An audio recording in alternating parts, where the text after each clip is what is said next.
প্রথম কেন্দ্রীয় সভাপতি মীর কাসেম আলী ভাইকে হত্যা করেছেন, আমাদের দ্বিতীয় কেন্দ্রীয় সভাপতি কামরুজ্জামানকে হত্যা করেছেন। আজকে শহীদ পরিবারদেরকে আত্মনাদ করে বলতে হয় তারা বিচারহীনতার মধ্য দিয়ে যাচ্ছে। তারা জুলাইয়ের আকাঙ্ক্ষার যে প্রত্যাশা ছিল এখনো শহীদ পরিবার তা পাচ্ছে না। এর যে দুঃখজনক, আমাদের জন্য আর কিছুই হতে পারে না। অন্তর্বর্তী সরকারকে বলতে চাই, আপনারা স্বাভাবিক কোন প্রক্রিয়ায় ক্ষমতায় বসেন নাই। হাজার হাজার ছাত্র জনতার রক্তের উপরে আপনারা ক্ষমতায় বসেছেন। এজন্য আমাদেরকে সংবিধানের হাইকোর্ট দেখাবেন না। অতি সত্বর জুলাই প্রক্লেমেশন ঘোষণা করুন।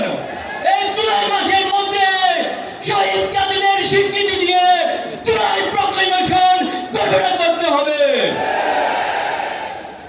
সংগ্রামী উপস্থিতি, বাংলাদেশের শিক্ষাঙ্গনগুলোকে গত 15 বছর সন্ত্রাস মাদকের অভয়ারণ্যে পরিণত করা হয়েছে।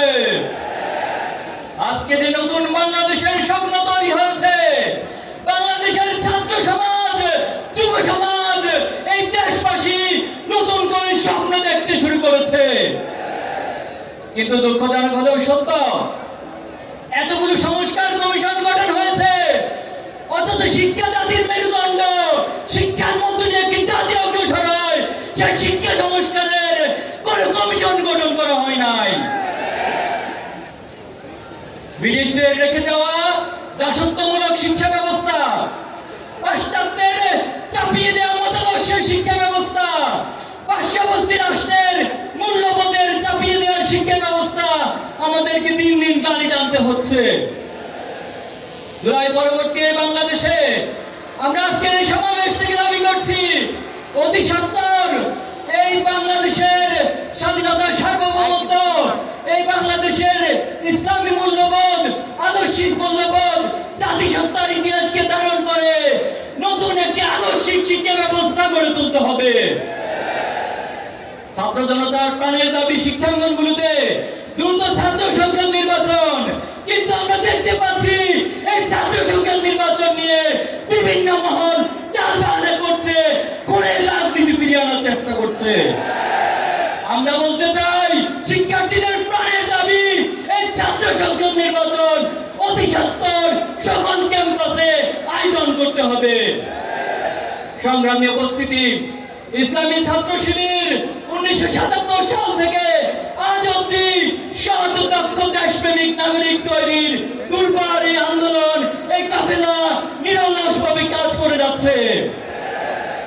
আপনারা আমাদের প্রথম কেন্দ্রীয় সভাপতি মীর কাসেম আলী ভাইকে হত্যা করেছেন, আমাদের দ্বিতীয় কেন্দ্রীয় সভাপতি কামরুজ্জামানকে হত্যা করেছেন, জামাত ইসলামের নেতৃবৃন্দকে জুডিশিয়াল কিলিংয়ের মাধ্যমে হত্যা করেছেন, কোরআনের পাখি বাংলাদেশের মানুষের নয়নের মনে আল্লামা সাঈদীকে মেডিকেল কিলিংয়ের মাধ্যমে হত্যা করেছেন।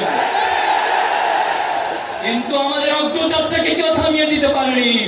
অনেকে আমাদেরকে কথায় কথায় ভয় দেখায়। আমরা অনেকবার বলেছি, আমরা এক আল্লাহ ছাড়া কাউকে ভয় পাই না। আমরা আবারও বলছি, আমরা এক আল্লাহ ছাড়া কাউকে ভয় করি না। আমরা কি থেমে যাব? কারো ভয় দেখানি রক্ত চক্ষুর কারণে থেমে যাব?